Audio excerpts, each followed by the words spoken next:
Salut, c'est Clem. Bon, aujourd'hui, je vais pas vous parler du bus jaune comme d'habitude, mais plutôt d'un camion rose. Comme vous le savez peut-être, je suis directrice artistique et designer graphique. Mon boulot, c'est de faire en sorte que quelqu'un qui pourrait être intéressé par une entreprise, un média, un service, une association ou encore un produit, sache que c'est fait pour lui à travers l'image qui s'en dégage en fait. Revenons à notre histoire de camion rose. Tout à l'heure, j'étais dans Montréal en train de me balader, j'écoutais un podcast et je pensais aussi à l'achat imminent du bus jaune. Quand tout à coup, j'ai relevé la tête instinctivement et là, je tombe sur un camion benne entièrement rose. Peut-être mis à part le pot d'échappement. Et je dois avouer que ça m'a complètement scotché, tout simplement. Les gens qui étaient autour de moi ont eu la même réaction. Juste avant, il y avait un camion bleu, un camion gris, mais on ne voyait que ce camion rose.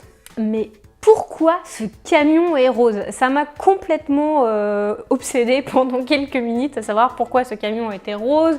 J'ai essayé de voir qui était le chauffeur pour voir si ça avait un lien. Visiblement non. Il était d'ailleurs surpris que tout le monde le regarde, c'était assez drôle. Naturellement, mes yeux ont été captés directement par le camion et donc sur le logo de cette fameuse entreprise qui finalement devait être sous mes yeux depuis des années. Ça fait 7 ans que je suis là, je les avais jamais remarqués. Et en fait, sur les autres camions autour, c'était le même logo, mais c'est la première fois que j'y prêtais attention. Et finalement, j'en ai recroisé un quelques minutes plus tard et c'était toujours la même entreprise. Ce qui est vraiment super intéressant dans cette histoire, c'est que ce camion rose casse complètement les codes du milieu du transport. Tout d'un coup, en passant dans la ville, les gens se mettent à le regarder, s'arrêtent, sont surpris, sourient. Et en plus de ça, je vous en parle. Et on peut s'imaginer que d'un autre côté, le manager ou le chauffeur ne sont pas vraiment férus de rose, mais ça marche. Le réflexe quand on a un projet, en général, c'est de le mettre à son goût et de ne pas prendre en considération les personnes à qui il s'adresse. Et ça peut créer vraiment des problèmes parce qu'on ne va pas parler aux bonnes personnes et non plus de la bonne façon. Donc ça veut dire que le projet risque de se fondre dans la masse et ne jamais se faire remarquer par les personnes qui pourraient être vraiment très intéressées et concernées.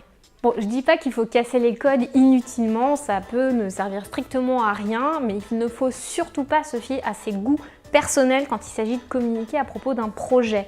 Que ce soit pour une entreprise, une association, un projet personnel, n'importe quoi, une vidéo YouTube, il ne faut pas essayer de faire selon ses goûts, il faut essayer de communiquer aux bonnes personnes le bon message.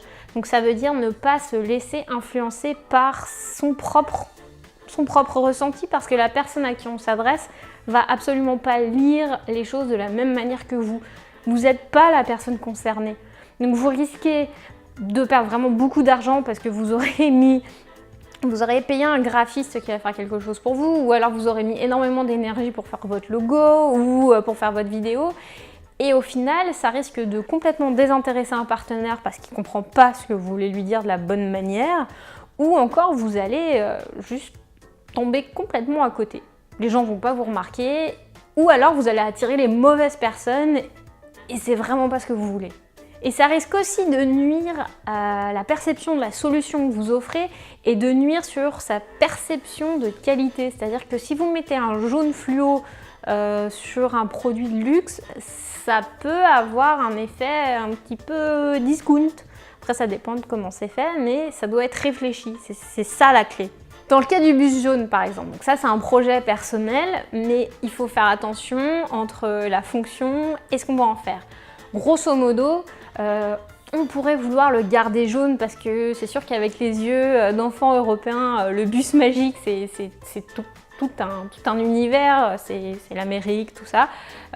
Sauf qu'au niveau d'utilisation, ça va poser problème.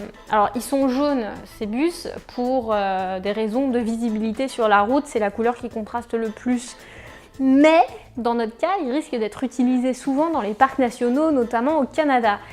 Et le truc, c'est que le jaune attire les insectes. Et oui, c'est la couleur du pollen. Donc, quand tu as passé quelques étés au Canada, tu sais que tu n'as pas envie d'attirer les insectes. Donc, le jaune, on va peut-être éviter. Donc, comme vous pouvez le voir, c'est pas une question de goût, mais c'est une question de fonction. Donc si vous êtes en train de réaliser un projet, je sais pas, ou que vous avez envie de déposer un CV dans une boîte, de créer une chaîne YouTube, un Facebook, parler de votre entreprise, monter une association, ne le faites pas en pensant à vos goûts personnels. Si on vous propose un logo d'une couleur jaune et que c'est justifiable, qu'on vous explique pourquoi il vaut mieux utiliser cette couleur-là en fait, fiez-vous à ça. C'est vraiment le plus important. C'est un peu comme parler avec son arrière-grand-mère. On ne va pas utiliser le même vocabulaire avec son arrière-grand-mère pour parler des nouvelles technologies. On va parler plus lentement, on va avoir une meilleure diction parce qu'on doit s'adapter à elle. C'est elle qui doit nous comprendre. Moi, je me comprends déjà, j'ai pas besoin. Donc ça, c'est vraiment le truc fondamental pour éviter de passer à côté de quelque chose qui pourrait être vraiment décevant pour vous. Bon, c'est tout pour aujourd'hui. Je voulais juste faire cette petite parenthèse là parce que souvent j'ai des clients qui oublient ce détail là, mais ça peut avoir un impact énorme aussi bien dans votre vie personnelle que dans votre vie professionnelle. Donc essayez d'y penser et de réfléchir à la personne à qui vous vous adressez parce que c'est là que c'est important. C'est elle qui doit vous comprendre et cette personne-là, vous devez y porter une grande attention. Finalement, c'est de l'empathie. De notre côté, on va chercher le bus vendredi, on est prête à signer, on est vraiment super excités. On va essayer de vous faire suivre ça sur Instagram et vous inquiétez pas, il y a d'autres vidéos sur le bus qui arrivent très bientôt et d'ici là, abonne-toi, partage et voyage.